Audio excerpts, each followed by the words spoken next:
June 4th, 1943, Railroad Street, Mexia, Texas. The pencil trembled slightly in the hand of Unteroffizier Werner Burkhardt as he bent over a small notebook hidden beneath his tunic. The page quivered, not from the movement of the train, but from something deeper. Disbelief, confusion, and the slow, painful unraveling of everything he had been taught to believe.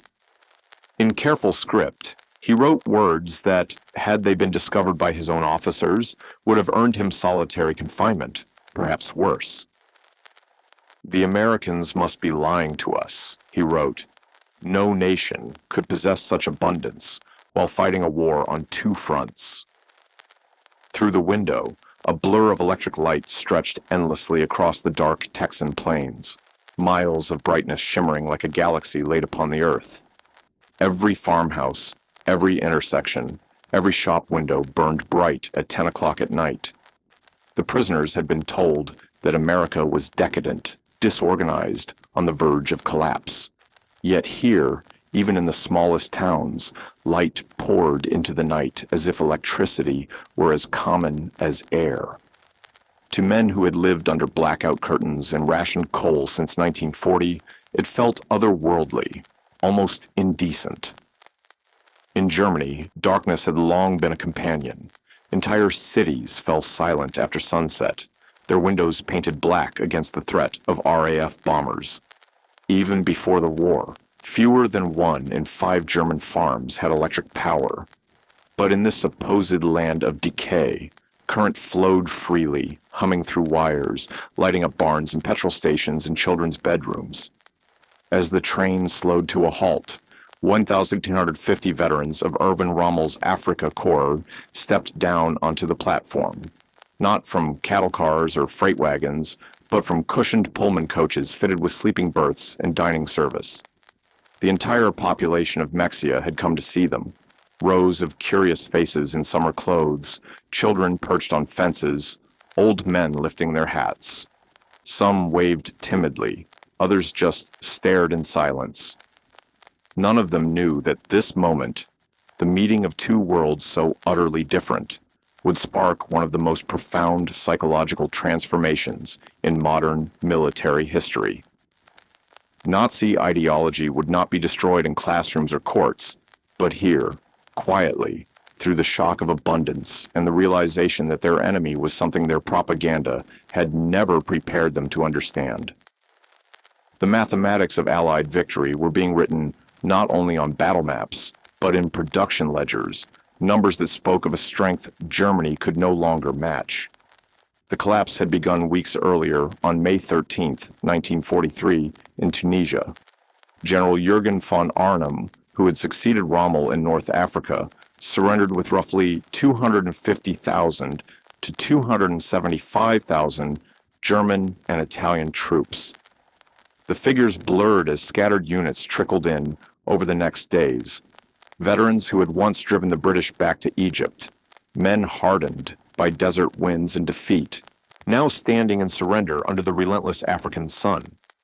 Among them was Feldwebel Friedrich Radke, holder of the Iron Cross First Class, a man who had survived the campaign in France and been wounded twice in North Africa.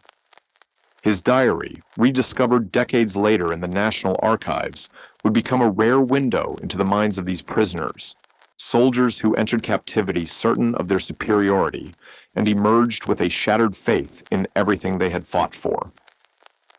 Their journey began at the port of Oran, Algeria. Tens of thousands of men crowded into makeshift camps, awaiting transport across the Atlantic. The heat was merciless. The sand clung to everything, and yet something about the Americans' efficiency unsettled them. The processing was relentless, methodical, and almost impersonal, as if the system itself, not the men, were in command. Identification cards were issued, photographs taken, inoculations administered. Each prisoner was told, in fluent German, of his rights under the Geneva Convention. To men raised under a military culture that revered authority and hierarchy, it felt strange, the calm professionalism of an army that did not shout. But the first real shock came with the food. Obergefreiter Hans Meurer, captured with the 21st Panzer Division, would later write to his mother, "While we waited for the ships, they fed us better than we had eaten in 6 months of desert warfare. White bread, real coffee, meat, twice a day." At first, they assumed it was propaganda, a performance meant to break their morale. Only later did they realize this was standard American rations. No deception, no showmanship, just plenty. Even the ships themselves spoke of impossible scale. The Liberty ship SS Robert E. Peary had been built in 4 days, 15 hours, and 29 minutes. A feat the Germans would have dismissed as fabrication had they not seen the vessel with their own eyes. At the peak of production, American shipyards launched 3 of these cargo giants every single day. Returning from supply runs to Europe, they now carried human cargo, up to 30,000 prisoners each month by the summer of 1943. The Atlantic crossing took nearly 2 weeks. For many of the prisoners, it was their first time at sea, their first time seeing the horizon unbroken by land. Feldwebel Kurt Zimmermann of the 90th Light Division recorded in his letters what he witnessed there. "The sailors," he wrote, "threw away more food in one day than my company received in a week during the final months in Africa. Half-eaten steaks, whole loaves of bread, gallons of milk. And they did this without mockery, without cruelty, simply because it meant nothing to them. Their supply seemed endless." The ships became floating classrooms in American industrial power. The Germans learned from the talkative guards that over 2,700 Liberty ships would be built before war's end, each assembled from 250,000 parts produced in 32 states. Even the engines, vast, rhythmic beasts of iron and fire, had been constructed in separate factories, then shipped to ports that themselves had not existed 3 years earlier. Lieutenant Colonel Wilhelm von Stobern, a Prussian aristocrat whose lineage stretched back to Frederick the Great, wrote later in his memoir, "As our ship approached the American coast, I saw the radar antenna spinning above the bridge. We believed only we, and perhaps the British, possessed such technology, and only in limited quantity. Yet here it was, standard equipment on a cargo ship. In that moment, I knew Germany had already lost the war." On August 2, 1943, the prisoners disembarked at Norfolk Naval Base, Virginia. What they saw there stripped away the last illusions. The base spread across 4,300 acres, cranes, dry docks, warehouses, and ships as far as the eye could see. In a single day, this one harbor moved more tonnage than Hamburg did in an entire week. Gerhard Johann Weber, a factory worker before his conscription, counted 47 ships loading and unloading at once. Each crane lifted with smooth electric grace, silent and tireless. No teams of sweating men, no choking coal smoke, no shouts. Just motion, clean, mechanical, inexhaustible. When the columns of prisoners began their march toward the waiting trains, they passed vast parking lots filled with civilian automobiles, hundreds of them, belonging to dock workers and clerks. In Germany, such abundance bordered on the fantastic. Private automobiles were the privilege of the elite, officers, party members, industrial magnates. The Volkswagen, the people's car, promised since 1934, had never truly reached the people. Fewer than 1,000 had ever been delivered to civilians. Yet here, ordinary workers drove themselves to work each morning. But nothing prepared them for the trains. They had expected boxcars, perhaps the infamous 40 and 8 wagons that had carried them through France. 40 men, or 8 horses, suffocating under straw. Instead, they found Pullman coaches, passenger cars with padded seats that unfolded into berths, dining cars with white tablecloths and silver cutlery, observation decks with panoramic glass. Radke wrote simply, "We boarded like tourists, not prisoners." The guards, polite but firm, seemed almost apologetic. One sergeant, his uniform pressed, his accent thick with the Midwest, murmured that the air conditioning wasn't functioning properly. Air conditioning. In August.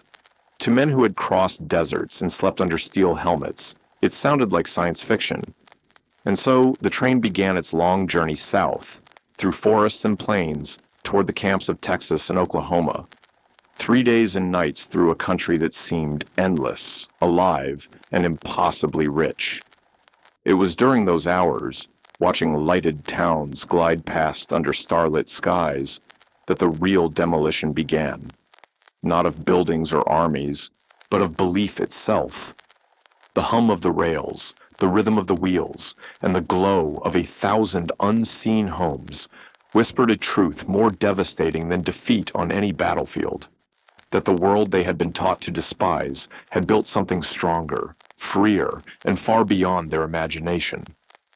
Somewhere in the dark, the train whistle echoed, long and low, fading into the warm Texas night. As the trains rolled deeper through Virginia, the German prisoners pressed their faces to the glass like boys seeing a world from a storybook that was never meant for them. What lay outside could not exist, not if everything Goebbels had said was true. Yet there it was, town after town, blazing with light. Martinsville, Danville, Greensboro, names they barely knew, small places on a map, and every one of them shone at 11 p.m., as if it were midday.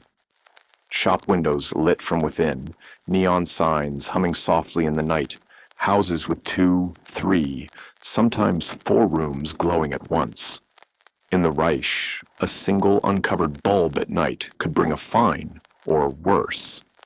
Here, light was poured out on sidewalks, on porches, on empty streets, as casually as water from a well. They passed factories running full-night shifts, windows glowing amber, parking lots filled even at midnight. Obergefreiter Meurer, the same man whose father had been a blocklighter in Hamburg, who had listened to endless speeches about the soft, collapsing America, later wrote in a letter found in 1987, "We passed through dozens of towns the first night. Every one of them had more electricity than all of Hamburg. When an American guard, leaning on his rifle in the aisle, told him this was normal, that every American town had electricity since the 1920s, Muir called him a liar. The guard just shrugged, a very American gesture, and said, 'You'll see.' And they did." In Roanoke, Virginia, the train halted to take on water and coal. The Germans watched, silent, as American railway workers swarmed the locomotive. 30 minutes. That was all it took. Automated coal loaders swung out on steel arms, pouring fuel without a single man with a shovel. Electric pumps filled the boiler. Lubrication was done with mechanized rigs. Everything was powered. Everything was efficient. Everything was easy. No shouting. No overseer with a stopwatch. No shortages. Just a system that worked. What startled the prisoners even more than the machines was the look of the workers themselves. These were not officers, not party elites, not Krupp engineers. They were ordinary railmen in denim and canvas, yet they wore leather boots that would have cost a German laborer 2 months' wages. They drank Coca-Cola from glass bottles and tossed the empties without a second thought. They smoked constantly, and not to the very end of the cigarette, but halfway, then crushed it underfoot. Waste like that in wartime, Germany would have been unthinkable. To men who came from a land of coupons and ration cards, it looked like sacrilege. To the Americans, it was Tuesday. Feldwebel Hinrich Müller, who before the war had been an electrical engineer at Siemens, quietly did his own calculation. He stared at the floodlights, the signal towers, the refrigerated rail cars humming on nearby sidings. Later, he wrote, "This one rail yard used more electricity in an hour than my entire district in Berlin used in a day. The waste was magnificent. They left lights burning in empty buildings. Fans ran in rooms with no one in them. It was the carelessness of infinite resource." That line, the carelessness of infinite resource, is the kind of sentence you only write when your worldview is cracking. As the trains crossed into Tennessee and Kentucky, the destruction of German illusions accelerated.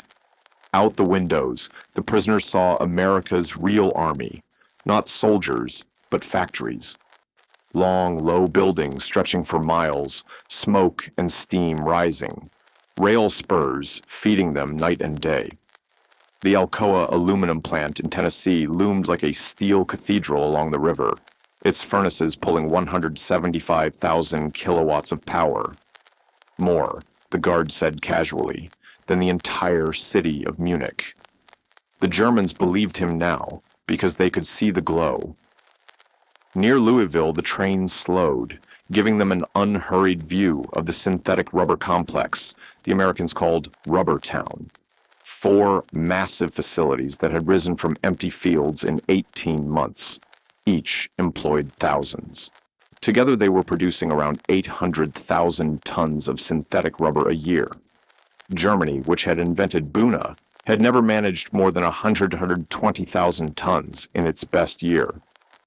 Oberleutnant Erich Hoffmann, a chemist from IG Farben, stared out at the distillation towers, the cooling racks, the spiderweb of pipes. Decades later, he would recall, each plant was more advanced than anything we had.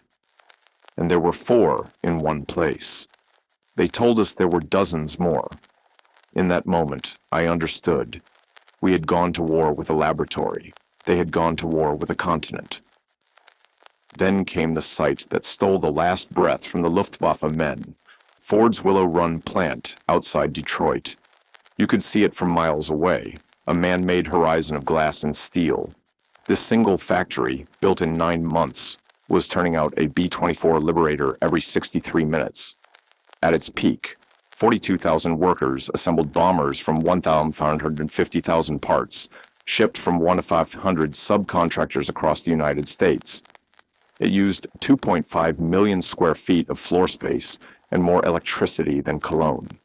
Hauptmann Verney, a Luftwaffe pilot shot down over Tunisia, pressed so hard against the window that the guard had to tell him to sit back. He counted 17 B-24s in various stages of completion. Later, he would write, "We had been told American aircraft were inferior, hastily built, flimsy, unfit for harsh conditions. But even from the train, I could see the precision, the order, the repeatability. These were not poor machines. They were simply built faster than we thought possible. The farther west and south the trains went, the more cracks opened in Nazi certainty. In St. Louis, they rumbled slowly over the Eads Bridge, the Mississippi rolling broad and indifferent beneath them. On both banks, grain elevators rose like fortresses. Barges moved along the river, each loaded to the edge with wheat and corn. One barge, just one, carried more grain than the entire harvest of some German districts in 1942.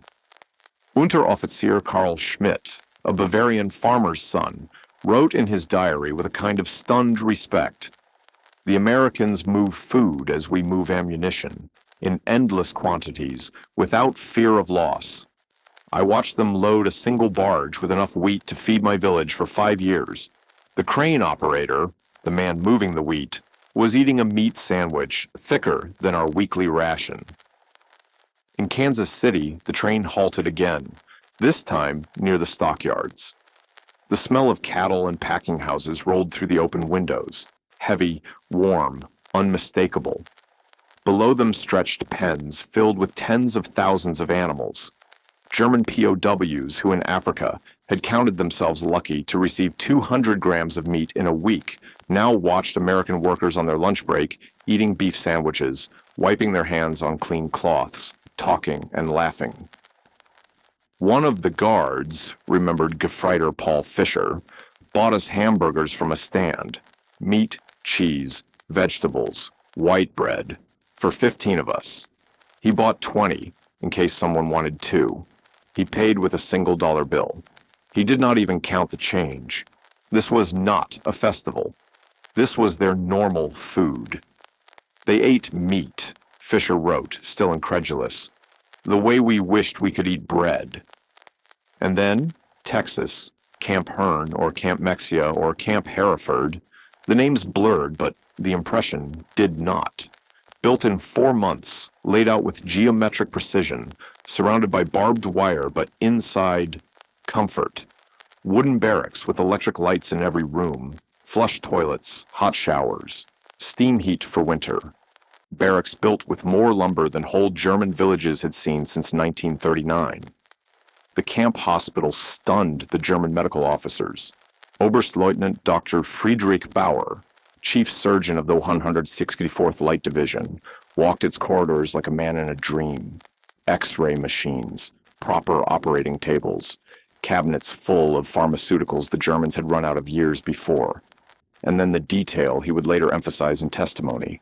They had penicillin, not in a locked cabinet, not for officers only. They used it freely, even on prisoners with minor wound infections. Germany was losing soldiers to septicemia for want of basic sulfa drugs, and the Americans were giving their newest miracle medicine to enemy prisoners.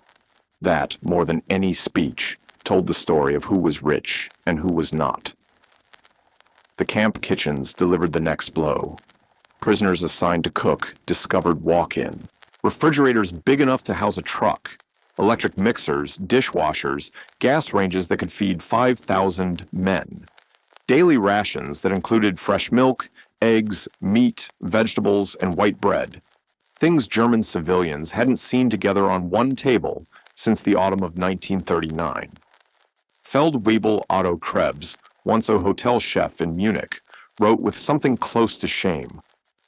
Today we threw away more food than my family has seen in 3 years. Not spoiled food, simply excess. American regulations require 10% extra so that no man goes hungry. The surplus is discarded. I wept as I threw good bread into the garbage.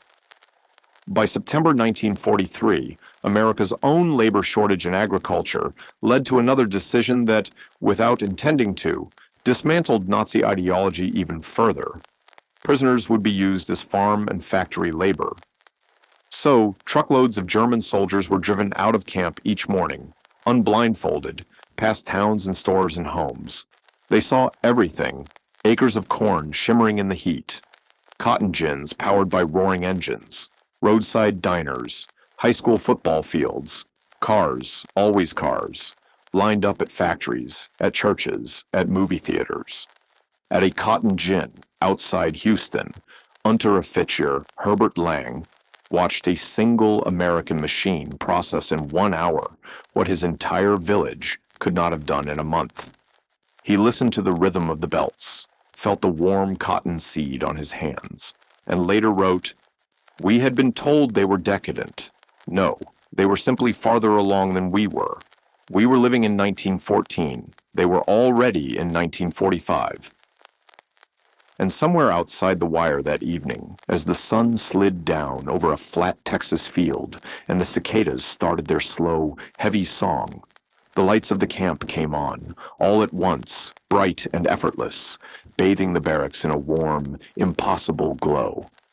What stunned them most was not the barbed wire or the guard towers, but the classrooms.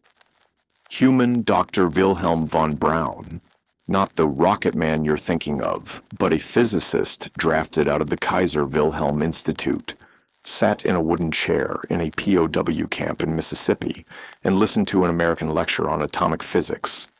That, right there, was the moment many of them felt the floor shift. He wrote later, almost sheepishly, American professors, including Jewish refugees from Germany, taught us without hatred. They spoke of science as universal, belonging to all humanity. Think about the weight of that for men trained to believe in Deutsche Physik, in blood and soil science. In the camp, the Americans were years ahead, and they shared it with enemies. No rancor, no revenge, no triumphalism. Just the quiet certainty of a civilization that knew it had more than enough. That generosity of mind was harder to explain than the refrigerators. The camp theaters drove the point even deeper.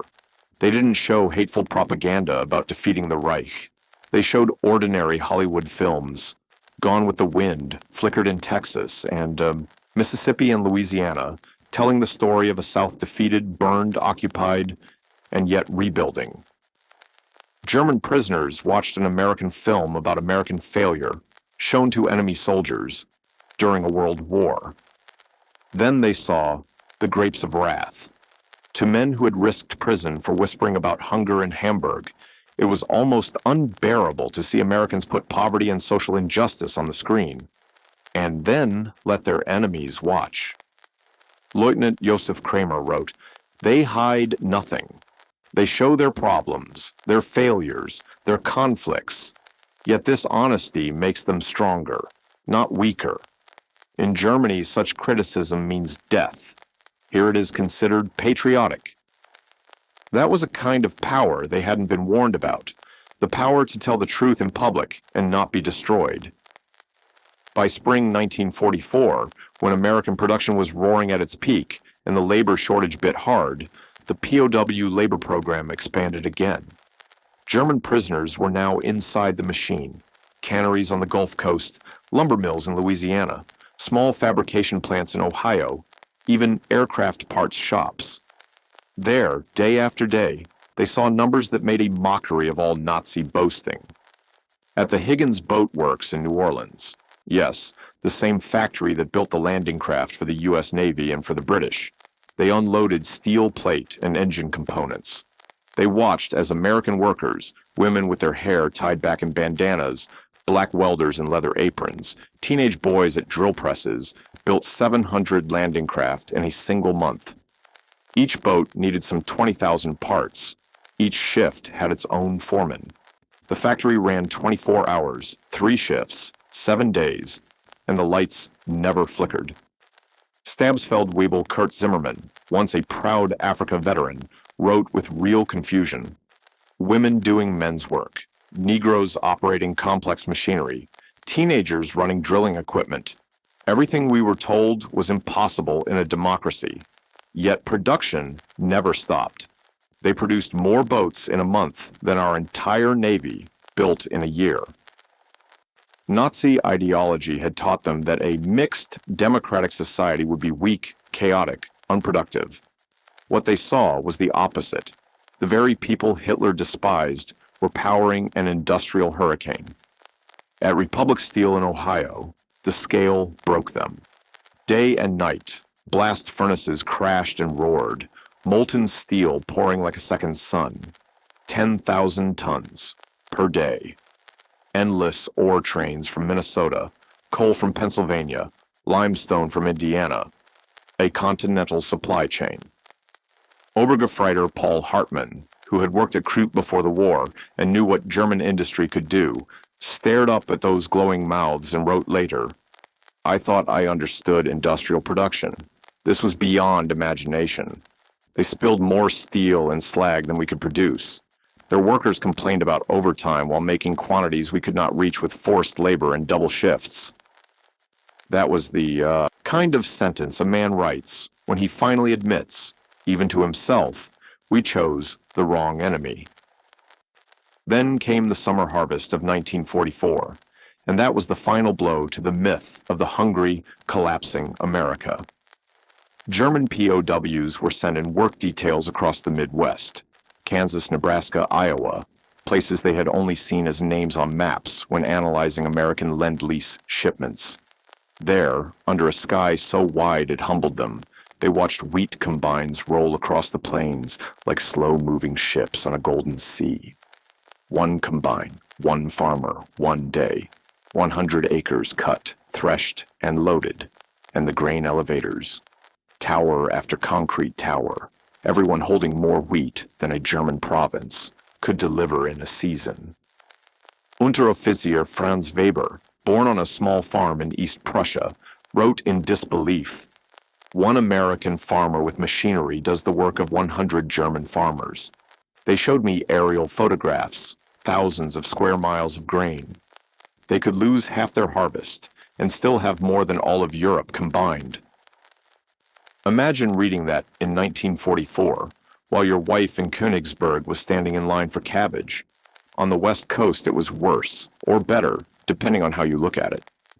In California's Central Valley, The prisoners worked in orchards that seemed to have no end, in lines so straight they looked drawn with a ruler. They saw peaches, oranges, grapes, and they saw good fruit destroyed. Not because it was spoiled, but because there was too much of it. Bulldozers pushed mountains of oranges into pits to stabilize prices. To men whose families were counting potatoes back home, that sight was almost indecent. Gefreiter Otto Schultz wrote, "They destroyed food to keep prices stable. We begged to send it to Germany, to our mothers. The guards were sympathetic, but said it was impossible. The waste was strategic. Proof of unlimited resources." That phrase, proof of unlimited resources, is what stayed with him. In the Wehrmacht, waste meant prison. In America, waste meant margin. Then came June 6, 1944. Even behind wire, even 5,000 miles from Normandy, the ground shook. News spread through the camps faster than official announcements. A radio in the kitchen, a guard who talked too much, a copy of the Dallas Morning News left on a truck seat. Within hours, the German prisoners knew. Not just the Allies have landed, but the scale. 6,000 ships, 11,000 aircraft, 150,000 men in the first wave. Artificial harbors being towed across the channel. 15,000 tons a day crossing open beaches. For men who had fought in Russia, who had seen the logistical miracle of the Wehrmacht in 1941, this was something else entirely. This was an ocean being poured onto a continent. At some camps, they watched newsreels within days. They saw the armada, the lines of LSTs, the barrages, the engineers laying down pontoons under fire. They saw, on American screens, German coastal guns firing at American soldiers. And nobody turned the projector off. Oberfeldwebel Friedrich von Tauben wrote later, "We knew then that everything was lost, not just the war, but the whole Nazi project. We had challenged the greatest industrial power on earth with fairy tales and racial mythology. We sent horses against their trucks, rifles against their automatic weapons, courage against their machines, and their endless gasoline. That's how a professional soldier talks when the dream is over." But it wasn't only steel and weed and ships that broke Nazism in those camps. It was kindness. Quiet, administrative, unshowy kindness. The sort of kindness that doesn't ask for applause.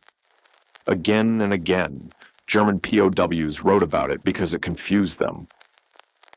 When Gefreiter Hans Müller received a Red Cross message that his young son had died in the Hamburg firestorm, the American camp commander didn't send a corporal. He came himself in a pressed uniform, hat under his arm, and offered condolences to a man whose army was still killing Americans in Italy. When Lieutenant Paul Fisher's wife wrote that she could not feed their children, American church groups, Baptists, Lutherans, Catholics, sent food packages to Germany to the wife of an enemy soldier in a city American bombers were still visiting at night. They separated the German people from the Nazi regime, wrote Feldwebel Otto. They said they were fighting Hitler, not Germans.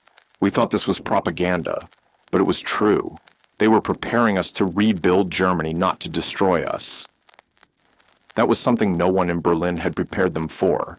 The idea that the victors wanted them healed, educated, useful. Medical care amplified the lesson. German doctors worked side by side with American medical staff. They learned new surgical techniques, new sterilization methods, new drugs, sulfa, penicillin, plasma therapy. POWs received operations that in wartime, Germany would have been reserved for high-ranking officers or party officials. Even mental health, something the Wehrmacht virtually ignored, was treated. Suicides and breakdowns weren't punished. They were counseled. Dr. Friedrich Bauer wrote with obvious admiration. They treated attempted suicides with conversation, not imprisonment.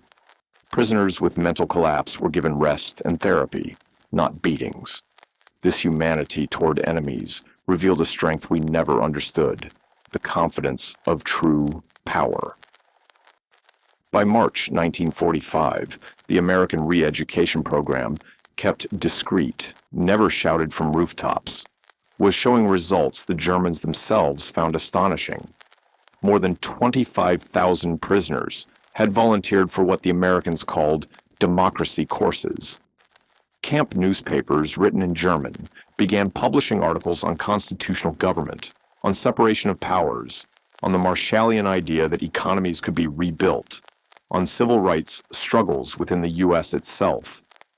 Discussion groups sprang up in barracks where, only a year earlier, men had been arguing about whether Rommel's retreat could have been avoided. Now they debated federalism.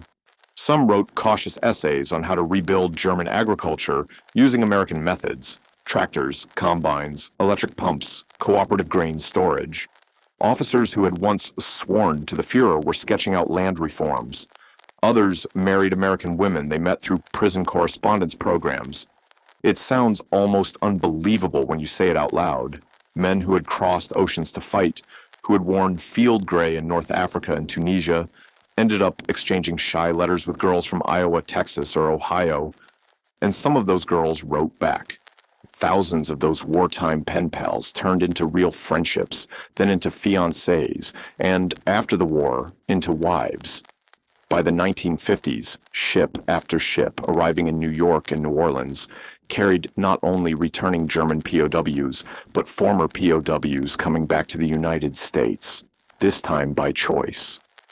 That was the first quiet sign of what had really happened in those camps. The conquered had not been humiliated. They had been convinced. April 1945 brought the final revelation, the one that cut deeper than any other. As American forces moved through Germany and opened the concentration camps, Buchenwald, Dachau, Nordhausen, the U.S. military made a deliberate decision. The German prisoners in America would see what their state had done. They gathered them in recreation halls, in camp theaters, in chapels converted into screening rooms. The lights went down. The film began. At first, many refused to believe it. They said it was Allied propaganda, staged scenes, Soviet lies. But then came the testimony of American soldiers, men who had no need to embellish, and later, letters from home confirming the horror. Grainy black and white footage of skeletal prisoners, of piles of clothing, of ovens. To men who had clung to a notion of German honor, even after defeat in Tunisia, this was not just another defeat. It was a moral collapse. Unteroffizier Walter Schmidt, a thoughtful man, educated, decorated, wrote the sentence that has been quoted ever since. "We thought we were warriors for a great cause. We discovered we were tools of criminals. We believed we were bringing civilization to inferior peoples. We found that we were the barbarians. The Americans, whom we called weak and decadent, showed us what civilization actually meant. That is the sound of a world view breaking, not under artillery fire, but under evidence." And so, when the German POWs in American camps heard, in May 1945, that the war was over and that repatriation would begin, the mood was not triumph, not even simple relief. It was complicated, heavy. They were going back to a country they no longer quite recognized, to a regime that had fallen, to cities smashed by the Luftwaffe's own failed gamble and the RAF and the USAAF's relentless return. And they were going back with a secret. They had seen another way to live. In those last months, the Americans did something that baffled many of the prisoners. Instead of gloating, instead of tightening the rules, they opened the classrooms wider. Vocational training expanded. Agricultural courses multiplied. Political instruction on constitutional government, on federalism, on the idea that power can be limited on purpose, was offered daily. POWs were shown films on how American cooperatives worked, how credit unions functioned, how crop rotation increased yields. They were, in effect, being trained for a post-war Germany that did not yet officially exist. "They prepared us to rebuild our country," wrote Oberstleutnant Friedrich von Tauben. "They gave us skills, knowledge, hope. They transformed defeated soldiers into future citizens. This generosity from victors was incomprehensible to minds shaped by Nazi vindictiveness." To men used to the idea that the winner enslaves the loser, the idea that the winner equips the loser was almost mystical, but that is what happened. Between 1945 and 1946, 371,683 German POWs were repatriated from American soil. They went home in waves, men from Texas, from Oklahoma, from Arkansas, from the Dakotas, funneled through East Coast ports, through Le Havre and Bremerhaven, back into a Germany divided, hungry, hollowed out. Yet they carried something in their heads that no bombing raid could destroy, a working picture of how a modern industrial democracy actually runs, how a town budgets for streetlights, how a farm can double yield with the right machinery, how a city can feed itself without ration cards. It is no coincidence that so many of them rose quietly, steadily, in the Federal Republic. Hans Kroll, once a POW at Camp Shelby, would later return to Washington as the West German ambassador, negotiating with the same country that had fed him as a prisoner. Walter Hallstein, who had taught classes in one of the camps, would become the first president of the European Commission, helping to lay the foundations for a Europe where German tanks would never again roll over French borders. Rudiger von der Marr, who had swung an axe in the heat of Texas at Camp Hearn, later sat at the United Nations as the German permanent representative. Eduard Ackermann, who had peeled potatoes at Fort Robinson, became a leading voice in West German agricultural reform, pushing mechanization and co-ops because he had seen them work, not because he had read about them. They all said, in different words, the same thing. We knew it could be done because we had seen it done. They had watched American farms with one tractor and two men outproduce whole German villages still using horses. They had seen municipal governments deliver electricity, clean water, paved roads, and garbage collection as ordinary services, not as rewards for party loyalty.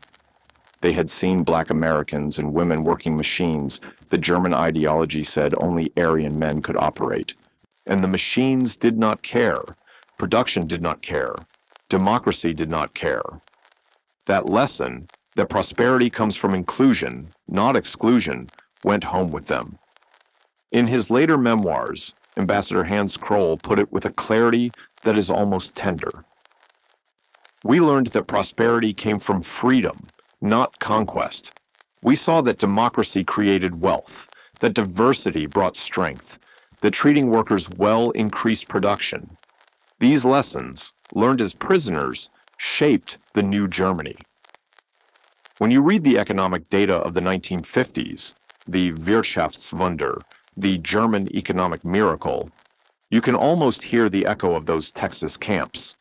Not because America handed Germany prosperity, but because tens of thousands of returning POWs had seen, with their own eyes, a model that worked. Historians later called it one of the most successful re-education programs in history, and the irony is, it barely looked like a program at all. There were no blaring loudspeakers shouting slogans, no mass rallies, no rewriting of the past in red ink. The Americans understood, maybe instinctively, that reality was the loudest argument. Dr. Arnold Kramer, the historian who studied German POWs in America more deeply than anyone else, wrote, "America won the propaganda war not through clever messages, but through sheer reality. Every full meal, every electric light, every working toilet was an argument against Nazism. The POWs were converted by prosperity." The numbers bear him out. Out of 371,683 German POWs on U.S. soil, fewer than 1% even attempted escape. 2,222 attempts in total, and not a single one resulted in a permanent escape. Most men were back in camp within 24 hours, sometimes brought back by local sheriffs, sometimes, this actually happened, by American farmers who had employed them and now came to the gate to ask, "Can we have Hans back for harvest?" Post-war surveys showed that 95% of the prisoners rated their treatment as good or excellent. That is not how defeated fanatics talk. That is how people talk, who have been treated like human beings. And then there was the strangest fruit of all, the friendships. thousands of former POWs stayed in touch for decades with the American families who had hosted them on Sundays, or brought them pies at Christmas, or let them help in the garden. Letters crossed the Atlantic for 30, 40 years. In 1985, on the 40th anniversary of the war's end, more than 500 former German POWs returned to Texas for a reunion in Austin. Think about that. Men who had once been marched off guarded by Americans came back as tourists with their wives and grown children to show them where their lives had turned.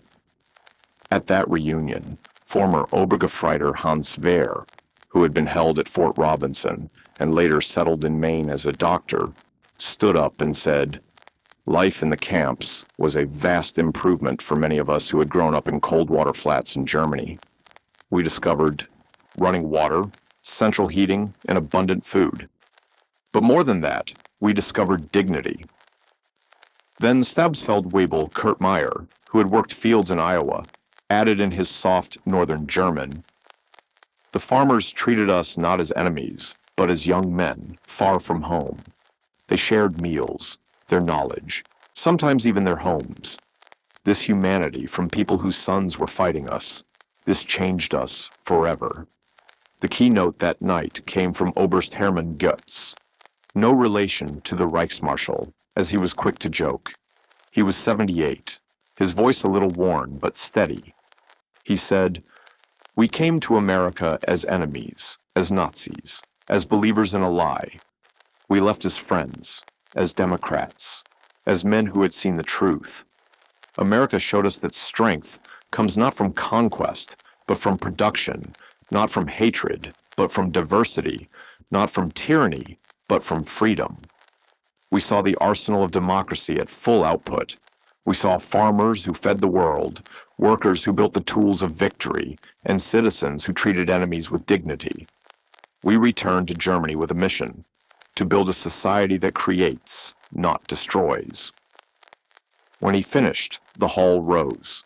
Americans and Germans together, men who in 1943 would have shot at each other without hesitation, now stood shoulder to shoulder, applauding.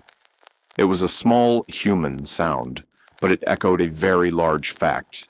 The experiment had worked. And if you want to measure it not in memories, but in cold figures, the kind our audience at WW2 History Tales loves, the scale is staggering. More than 500 camps in 45 states, 175 main camps, 325 branch camps, built in an average of 90 days each. Peak population, May 1945. Prisoner labor, 14 million man-days in American agriculture, 100 million board feet of lumber processed, an estimated $230 million in labor value at 1940s rates. Daily pay, 80 cents in scrip. Escape attempts, 0.6%. Permanent escapes, 0.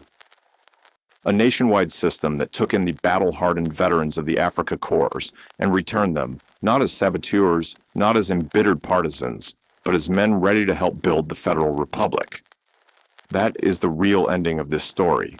Trains that had once delivered prisoners to Texas in 1943 now, 4 decades later, brought elderly Germans back to Texas in 1985 to walk once more under the same bright, casual floodlights.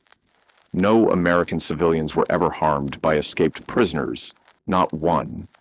That alone says something profound about the kind of captivity these men experienced and the kind of country that held them.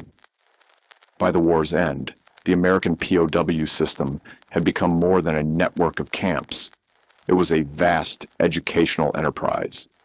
Over 40,000 prisoners enrolled in classes of every sort: mathematics, agriculture, mechanics, philosophy. There were 135 camp newspapers, printed in German, but edited with a surprising freedom, debating everything from literature to post-war reconstruction. More than 30,000 POWs studied English. 15,000 took vocational training to learn trades they had never practiced before, and nearly 8,000 completed university-level correspondence courses with American colleges. When peace returned, some of those men simply couldn't let go of what they'd discovered. About 5,000 former prisoners immigrated to the United States in the years that followed to Texas, Nebraska, Ohio, California. 12,000 others maintained correspondence with American families for decades. The average exchange lasted 31 years. Some sent Christmas cards, others became business partners. Many returned as tourists, walking the same streets where they had once marched under guard. When surveyed years later, 95% of the former prisoners described their treatment as good or excellent. 74% said captivity had changed their worldview in a positive way.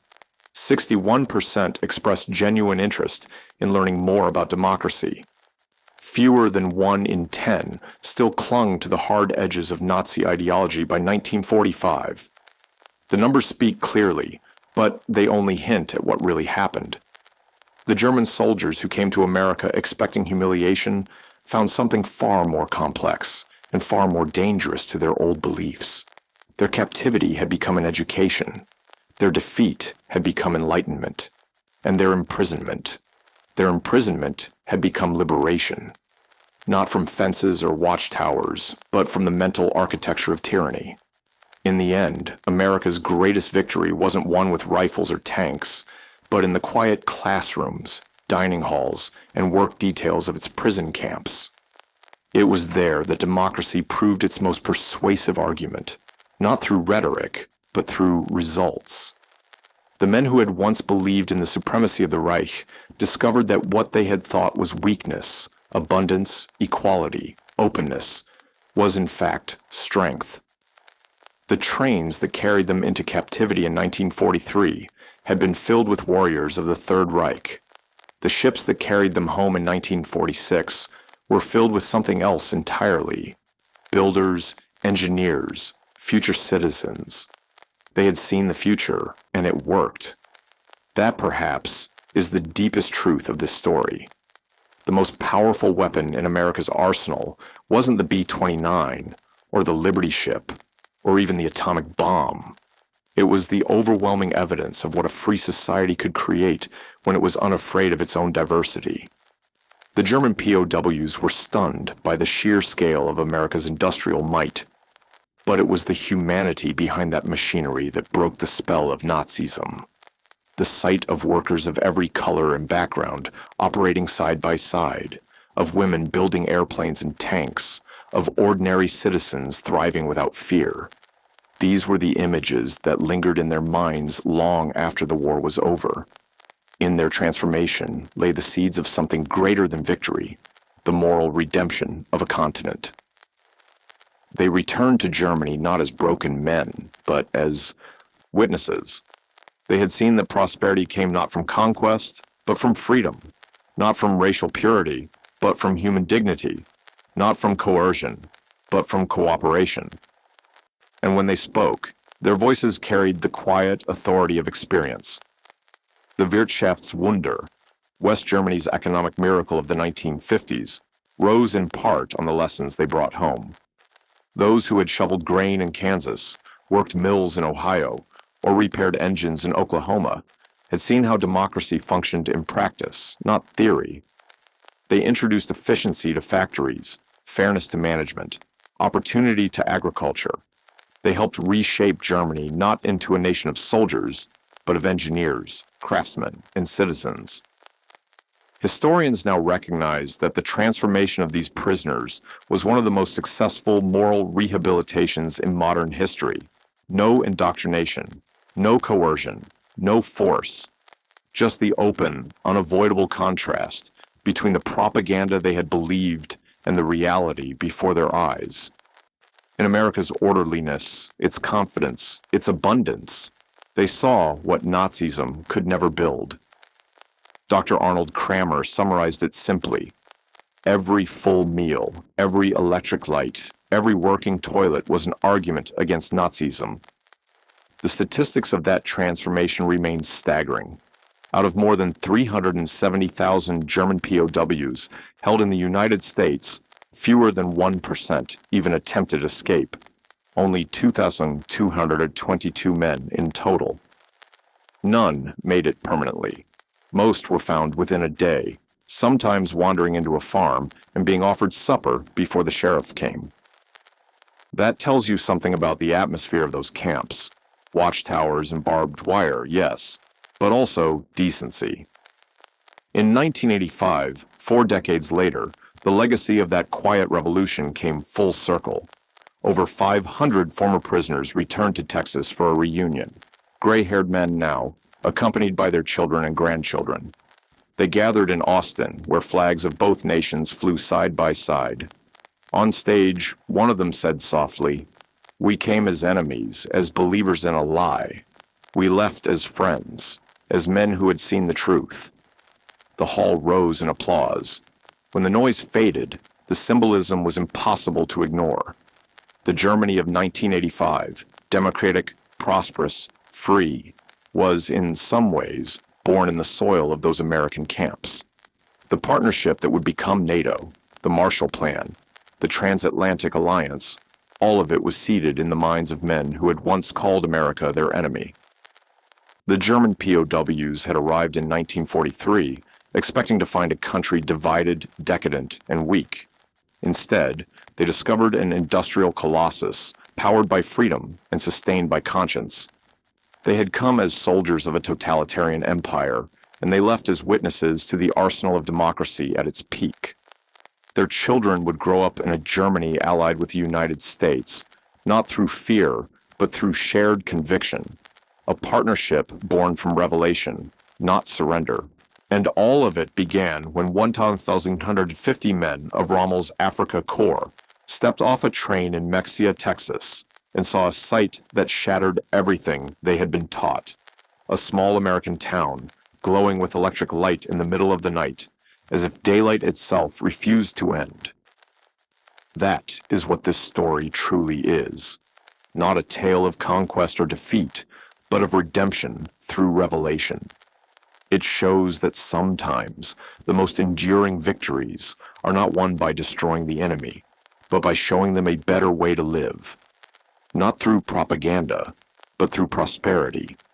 Not through hatred, but through simple, unpretentious humanity. Those German soldiers who had once marched under the black banners of the Third Reich became, in time, the quiet ambassadors of democracy. They carried home the proof that freedom works, that its engines run longer, its harvests grow richer, its people live better. Their journey from fanatical warriors to thoughtful citizens remains one of the most remarkable transformations in modern history, accomplished not by force, but by example. And in the end, that was America's secret weapon, not its ability to produce more tanks, more planes, or more ships than any other nation in history, but its unmatched capacity to transform enemies into friends. The German POWs were stunned by America's power, yes, but what changed them was its heart. And on quiet summer nights in Texas, if you listen carefully, you can almost hear the echo of a distant train, the one that carried them there in 1943, fading into the warmth of a country that conquered not through fear, but through light.